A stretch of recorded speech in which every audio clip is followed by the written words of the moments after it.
السلام عليكم ورحمة الله وبركاته، عاملين ايه؟ يا رب تكونوا بألف خير. وحشتوني كتير من الفيديو اللي فات، والنهاردة جاية لكم فيديو جديد. بس يا ريت قبل ما نبتدي الفيديو تعملي لي اشتراك في القناة، وكمان تفعلي زر الجرس، وتحطي لي كومنت ولايك كده منك يشجعوني. ويلا بينا بقى ندخل على الفيديو بتاعنا النهاردة كده. كان عندي عزومة صغنونة بس يعني أبدعت فيها شوية. مش أبدعت، أنا عملت يعني حاجة كده أول مرّة بصراحة إنّي أعملها، فهي طلعت خطيرة يا جماعة وهتشوفوا مع بعض دلوقتي. أول حاجة أنا جِبت بصلاية، أنا معايا أوراق مخلية، فجِبت بصلاية كده وحطيت عليها شوية مَيّة صغيّرين.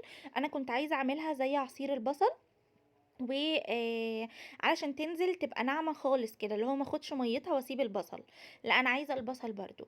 ف كان معايا 3 أوراق مخليين، خدت عليهم بصلاية كبيرة، وحطيت معاهم ملح بس ما كتّرتش ملح أوي، علشان نعمل حساب إن الأوراق دي يعني لسه هيبقى فيها شغل بالملح وكده، ف مش عايزينها تملّح مننا أوي.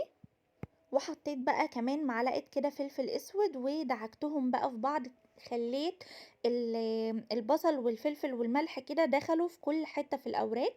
وسبتها بقى من بالليل للصبح، يعني التتبيلة دي لما كنت بتبلها ده كان امبارح بالليل، والنهاردة بقى ابتديت اشتغل فيها.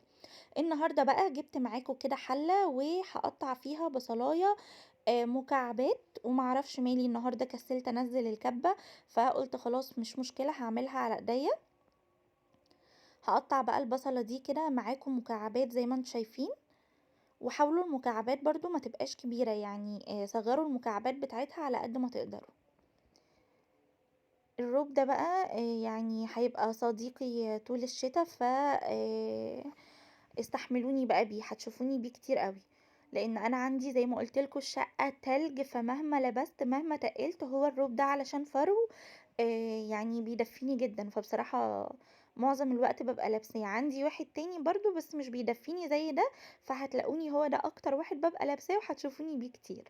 خدت بقى معاكم البصلاية وحطيت عليها معلقة سمنة حلوة كده، وابتديت بقى ان انا اشوح البصلاية دي لحد ما هتبتدي ان هي تصفر، يعني تدخل على اللون الاصفر كده. هبتدي ان انا اكمل بقى باقي الوصفة فيها. حطيت كمان معاكم حوالي فص كده توم يدي بس ريحة. شايفين البصل بقى ابتدى ان هو يدخل كده على اللون الاصفر، نزلت معاكم بجزر، وهنزل معاكم كمان ببسلة، دول برضو من اللي كنت مفرزاهم معاكم قبل كده. وهابتدي بقى إن أنا أشوّح الخضار ده كده مع البصل والسمنة، لحد ما أحس إن الخضار كده اتغلِّف بالسمنة الموجودة. وبعد كده هابتدي أنزل معاكم بالرز. أنا هاعمل حمام كدّاب، الحمام الكدّاب ده طلع حاجة كده اختراع وتحفة وطعمه حلو أوي، أوي يا جماعة. بُصّوا أنا مش هاشكّر ومش هاقول قد إيه هو حلو، خدوا الطريقة واعملوها وإن شاء الله هتدعوا لي. زي ما أنتم شايفين بقى كده هانزل معاكم بالرز، وهابتدي برضه إن أنا أشوّح الرز مع الخضار والبصل كده حوالي دقيقة أو 2.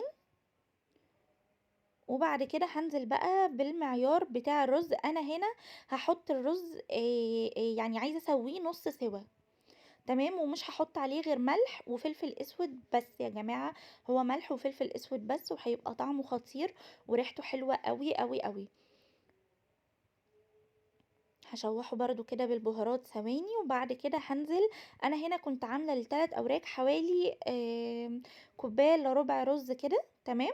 ف هانزل برضه يعني أقل من نُص كوباية مَيّة، علشان أنا أو نُص كوباية مَيّة، علشان أنا مش عايزة الرز يستوي أوي، أنا عايزة الرز يطلع مضبوط فيكمّل سواه في الفراخ. بس كده زي ما أنتم شايفين يا دوب المَيّة مغطية الوش يا دوب، وغطيت عليه بقى علشان يتشرب ويستوي. وهنا زي ما انتم شايفين كده كان استوى، وهو ده السوى اللي انا عايزاه. هاخد بقى معاكم كده، جبت طبق حطيت فيه شوية رز بره علشان يبردوا، وهابتدي بقى أجيب معاكم الفراخ اللي أنا متبلاها معاكم من امبارح. ويا جماعة والله العظيم التتبيلة دي خلت اللحم طعمه تحفة تحفة تحفة وخرافة. جبت بقى المدق بتاع البفتيك بتاعي وبدأت كده ان انا دقدقها. انا مش عايزاها يعني انا عايزة افرد الفراخ شوية. وبعد كده بقى هبتدي اخد معاكم كده الرز بالمعلقة، احشيها وهنقفّلها مع بعض. هنشوف بقى هنقفّلها إزاي.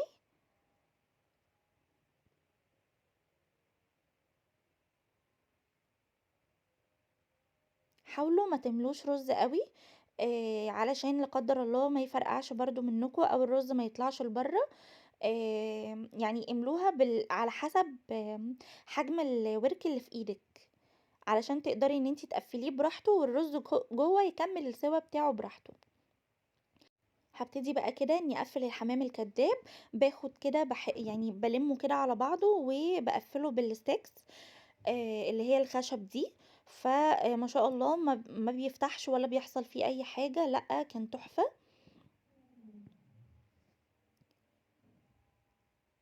زي ما أنتم شايفين بقى كده، كل حتّة باحسّها مفتوحة أو ممكن تتفتح في السِوَى باحُط فيها sticks.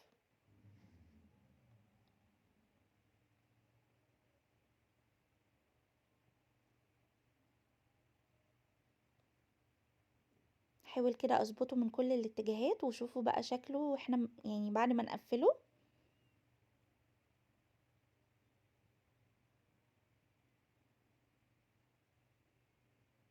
شايفين شكله؟ هو شبه الحمام، عشان كده سموه الحمام الكداب. هاخد بقى الورك التاني برضه هادقدقه كده معاكم. طبعًا الدقدقة دي بتفرد الورك يعني.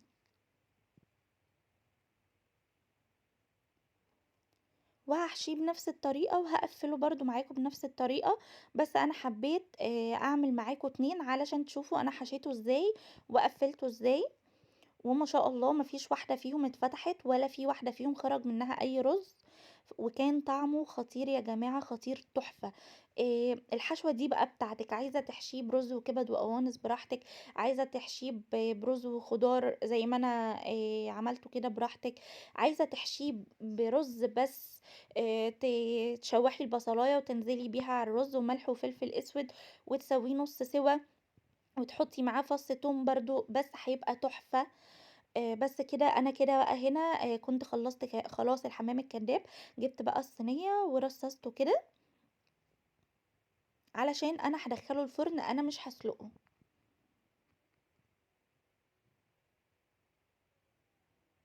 هنا بقى هاحط له كده مَيّة سخنة علشان بس تسرّع السِوَى بتاعه شوية، وهاحط معاها حبّهان ولورا، وهاحط كمان على الوش فلفل أسود، يعني هانكّه الشوربة بتاعتي.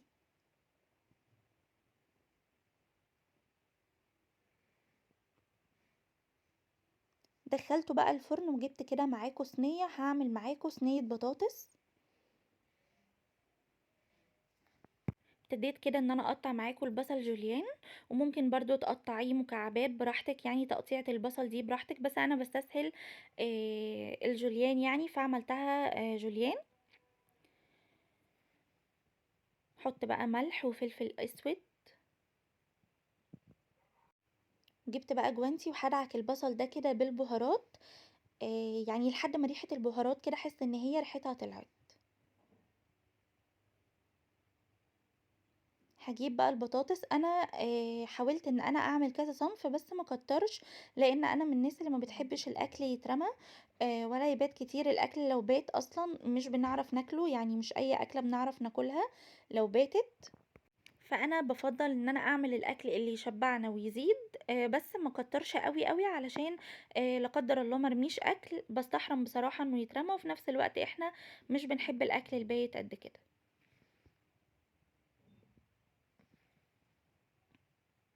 قطعت بقى كده معاكم البطاطس كده سلايزات، وهاحط معاكم كمان قرن فلفل.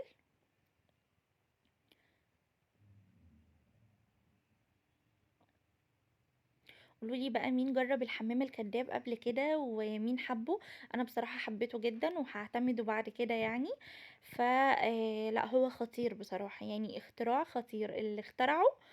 كان ليه مزاج كده. حطيت بقى فلفل اسود وملح ولورا، وحطيت كمان حبهان، وحطيت عود قرفة صغير، ودي كانت صلصة عندي في الفريزر. كسلت لسه بقى اضرب طماطم فطلعت كيس صلصة كده، فكيته في الميكرويف وحطيته على البطاطس. وهازوّد بقى البطاطس دي مَيّة علشان تستوي كويس، مَيّة سخنة.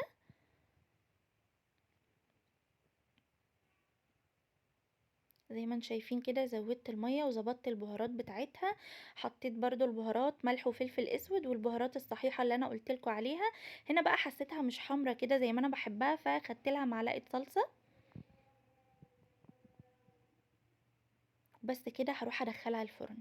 وهنا الرز بقى كان بدأ يتشرب، ده رز انا عملته علشان ناكل بيه. انا كنت حابة برضو ان انا اعمل لهم رز كده بالخضار ياكلوا بيه، واقدمه كده مع الحمام الكداب، فيبقى الرز اللي جوه الحمام زي الرز اللي بره، فيستطعموا بيه يعني ما يبقاش فيه اختلاف. وجبت بقى معاكو اصغر حله عندي في الستانلس، حطيت فيها لورا وحبهان وواحده مرقه دجاج. وانا يا جماعه ما بحبش استعمل مرقه الدجاج كتير، بس هي دي طريقه الملوخيه اللي انا بصراحه بقيت بحبها. وحطيت كمان معلقه سمنه حلوه كده، وهحط ميه سخنه وهبشر معاكو طماطمايه. وكمان هحط حوالي فصين توم، وحطيت كزبرة ناشفة وفلفل اسود وملح بسيط.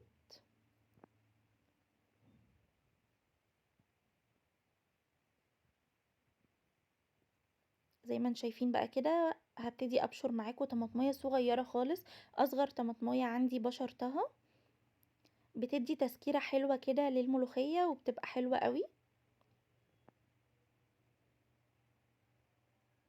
وعلى فكرة اعملوا يعني لما ما يكونش عندكم شوربة، اعملوا برضو الملوخية بالطريقة دي هتعجبكم قوي قوي قوي. حطيت معاكم هنا في الشوربة حوالي فص توم، وما بكترش التوم اللي بحطه في الشوربة علشان انا كده كده هعمل طشة الملوخية. هي بيبقى فيها توم كتير، سبتها بقى الشوربة دي غلت كده شوية. وهعمل معاكم ملوخية ناشفة، انا اخويا بيحبها جدا وانا بحبها جدا وجوزي برضو بيحبها جدا. فعملتها عادي، يعني بنحب الخضرة والناشفة. بس احنا كنا عايزين النهاردة ناكل يعني ملوخية ناشفة. فزي ما انتم شايفين كده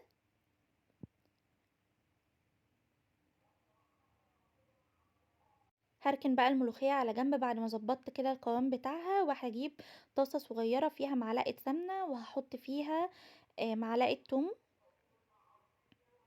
وهنا الرز بقى كان استوى وتحفة وريحته حلوة قوي يا جماعة، ريحته كانت تحفة بجد. وكمان هنا الطشة كانت خلاص يعني هحطها على الملوخية.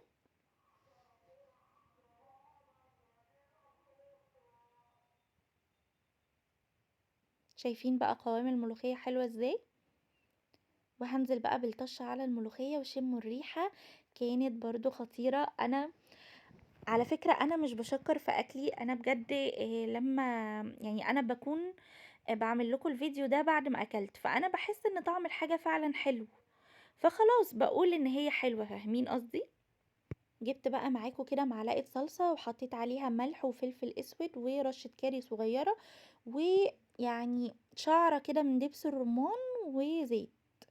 وهاقلّب بقى كده في بعضه علشان أدهن الحمام. هنا بقى اصلا انا كنت طلعته وهو كان خلاص يعني استوى، عايز بس ياخد وش، فدهنته بالصلصة. وكنت شامة الريحة كانت رهيبة يا جماعة. وصدقوني لما تيجوا تعملوه لازم تتبلوه من بالليل ببصل وملح وفلفل اسود، هيديكوا تيست عالي قوي قوي قوي في الحمام الكداب.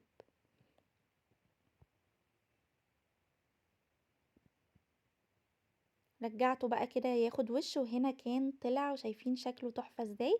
هبتدي بقى ان انا اغرفه معاكم، هحط كده الرز وهحط فوقه الحمام. شكل الطبق كان تحفة بصراحة ويفتح النفس، وكمان الريحة كانت جبارة.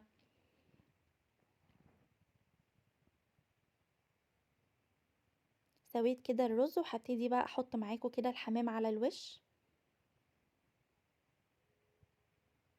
شايفين الاكل بقى كان طالع يعني سخن جدا. انا خلصت يا دوب على ميعاد الاكل، فكان كل حاجة بصراحة مظبوطة وحلوة. وهنا كمان حطيت معاكم الملوخية، وصينية البطاطس كمان كانت خلصت هغرفها معاكم.